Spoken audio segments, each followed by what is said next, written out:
Hi, I'm Jason from the... That was a little bit of a weak hi. Hi. Hi, guys. Hi. Hello. I'm Jason from the Dental Equipment Repair Channel. I'm here today to walk you through the replacement of a electric high-speed or endo handpiece cable that's on this Adec 511 delivery unit. The particular issue that we have here is the handpiece. When you pick it up and step on the pedal, the handpiece does not turn. There's basically air coming out, but there's no rotation that can be observed on the inside. And the motor itself has been determined to be good because the motor can be disconnected and put on a different channel. The motor turns, and so basically this part works. And if we have another channel, we can observe the correct rotation. And so basically for troubleshooting on these, if we pull this motor off and we were to put this motor over here, all right, put that motor on there, okay, like so. Put that one there, and we'll put that one there. We'll step on that, okay, no rotation. And we have rotation. All right, so that is a quick way to troubleshoot. Because of that, we know that the issue is not the motor, but it is intact somewhere between the control and the handpiece itself. It could actually be the control, but I doubt it. Handpiece cables tend to break where they're bent, and so this is a very common point of failure, and that's why we're going to go ahead and replace the handpiece cable. Things to factor in when you're ordering these: this particular handpiece cable is part number 04486300. It's a VE9 tubing assembly, and that's 61 inches. You also want to make sure that you're getting the one that is the correct color. This particular handpiece cable is surf. This is 8X common color. There's also gray. So you want to make sure whether you're picking surf or gray, you're getting the correct color and the length. So this is the part that we're going to put on. And this is the box that it came in. This is a W&H part. If you have questions about this, that's the phone number for the company. And this is how it will come to you.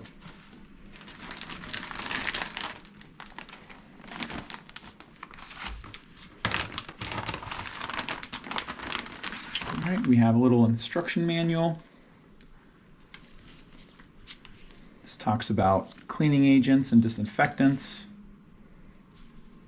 and how to use it.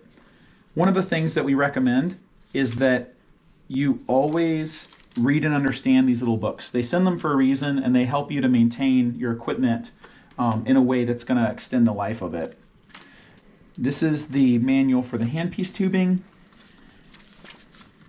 and pretty much we'll see if there's any little gems in here. Talks about some different product descriptions. It talks about how to put the motor on. Talks about cleaning. And it talks about how to exchange an O-ring. I don't know if they send us an extra one. The part number for the O-ring, which goes actually around the top here, okay, is going to be that part number. Okay, 54.0200.00.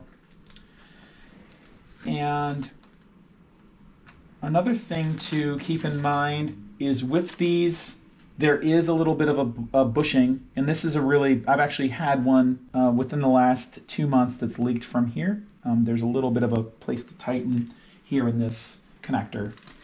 So again, some very useful information here.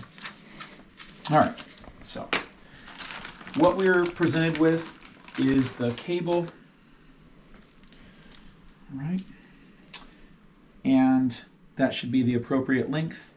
And we have this little part right here, this little bushing.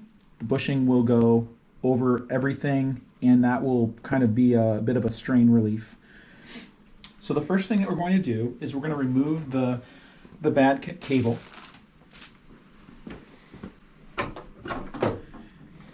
Now, right now the unit's on. We had it on in order to double check the function. We're going to turn it off right now in order to perform this repair. Now, there are some things in here that can be damaged, so you just want to be really careful with what you're touching and to make sure that it's de-energized while you're in here. Now, a good way of identifying which hose you're going to be replacing is to take the hose itself and to move the hose, okay, until you can see where it comes out. Now, right there, you can see there's a zip tie. I'm going to cut the zip tie with some scissors. Scissors are something that should be in your repair kit. It's a very commonly used item for cutting tubing and zip ties. I'm going to make sure that we only cut the zip tie.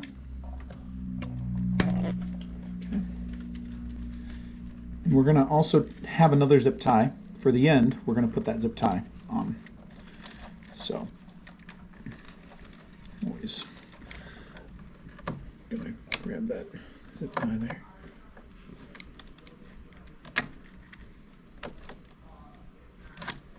Okay. Okay. Now these hoses are all going to go to the channel that's affected, which is apparently this channel right here. The first thing we're going to do is we'll go ahead and disconnect the wiring, which is going to this channel. The way that we do that is you pick up on these little connectors and you lift those up. Now, I'm going to take all these out because if you pay attention, all the wires are exactly the same as this other channel. So all we're going to do is we're just going to match this pattern over here.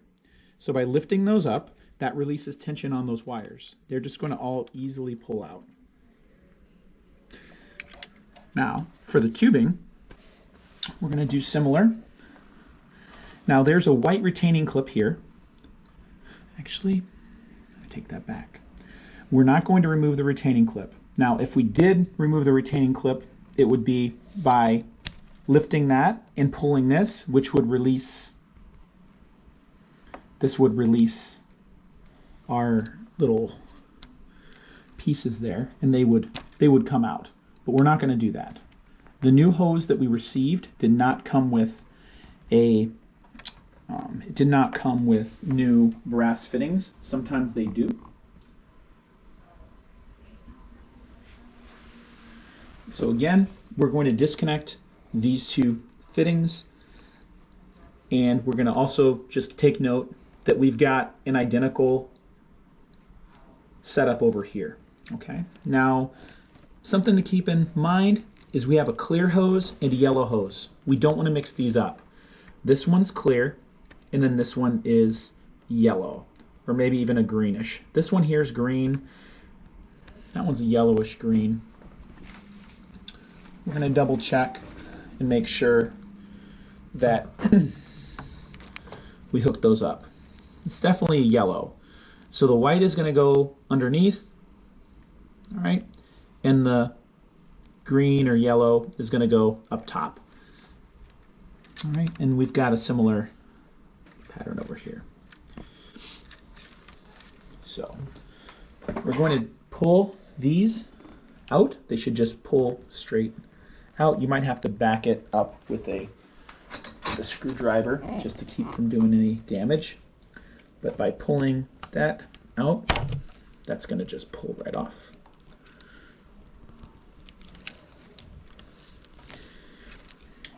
Another trick is we can just use needle nose pliers and kind of grab it from the side carefully, and we'll just try to pull that to the side. That's a real easy way of getting those hoses off.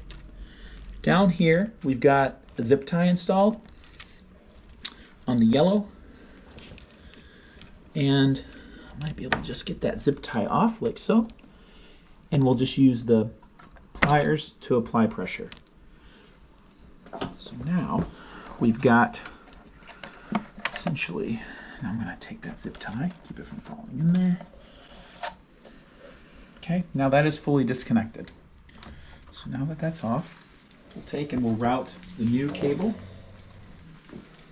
through the plug. Like so. And we'll take it and we will, just looking from the top down, here, we'll feed that up through. And we want to make sure that we route it as the old one was. Okay. Now, we'll go ahead and take that bushing, and we'll put that bushing up in here, just because it came with it. And the bushing goes just over everything that's in there, and then it just gets shoved up in there. Do that. Now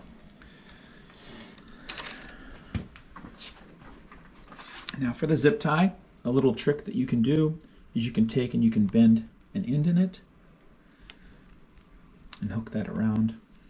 You kind of get a little bit of a curve, and then by putting that in there, you can just take it and shove it, and that zip tie will make itself available for you to grab on that side.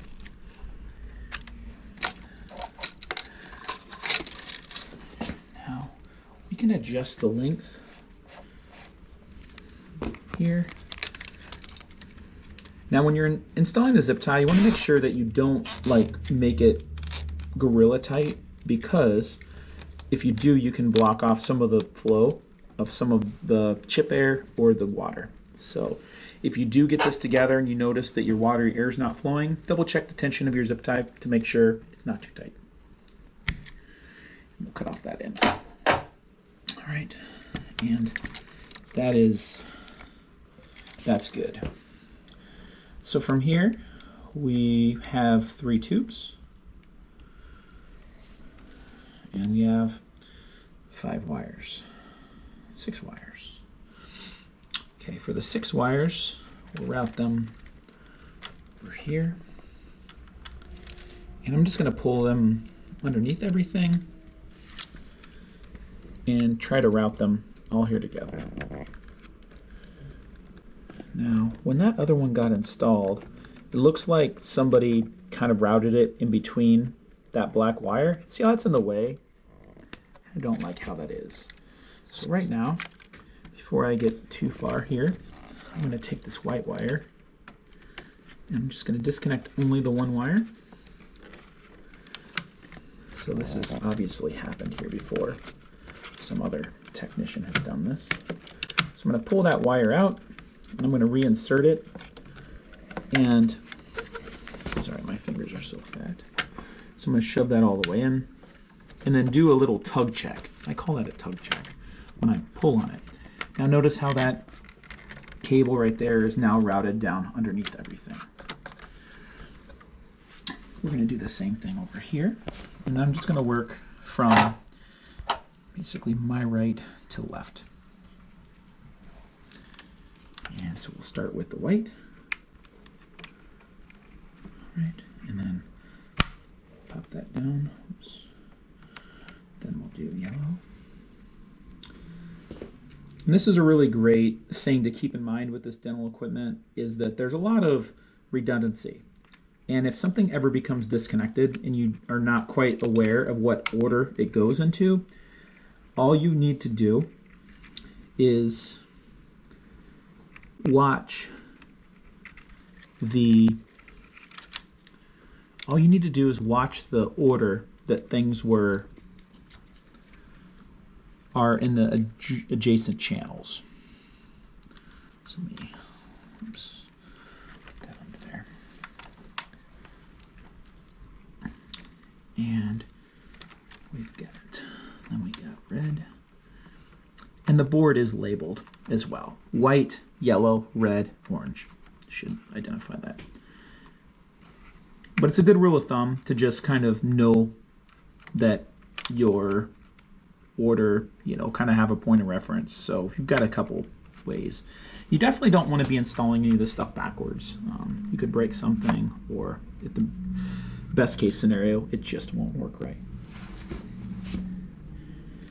Now, there were these two coming here out of the power optic here, but I think because that's an endo motor, it must not have a light.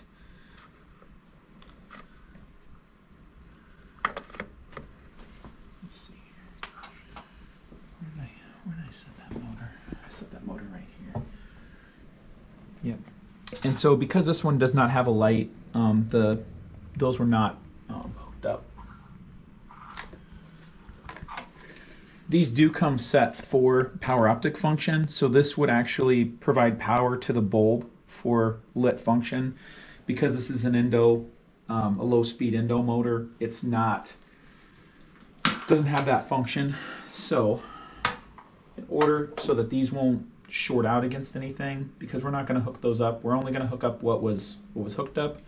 I'm just going to go ahead and just cut those very close to the ends, and that those ends are going to not short out against anything else. All right. If we do need to use those in the future, we can just go ahead and strip them and insert them where they go. All right, now we're ready to hook up the tubing.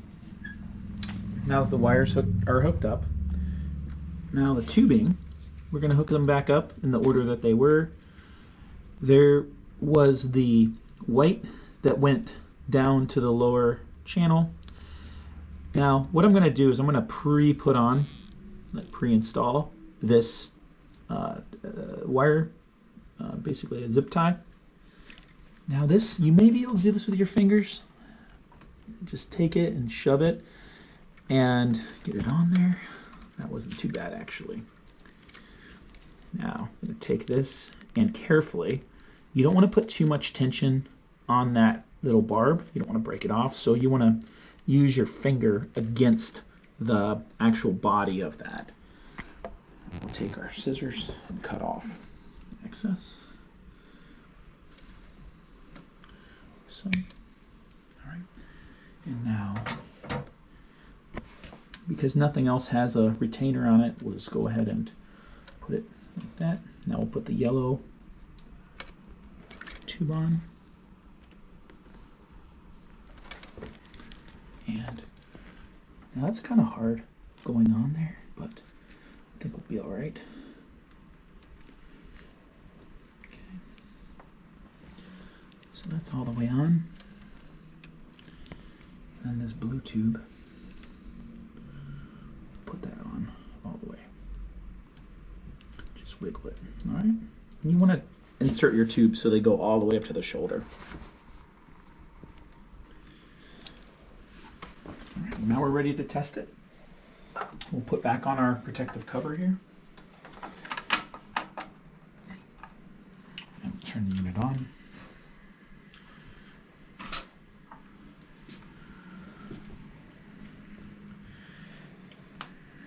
Now what we're expecting to happen here is we're expecting for that motor to rotate.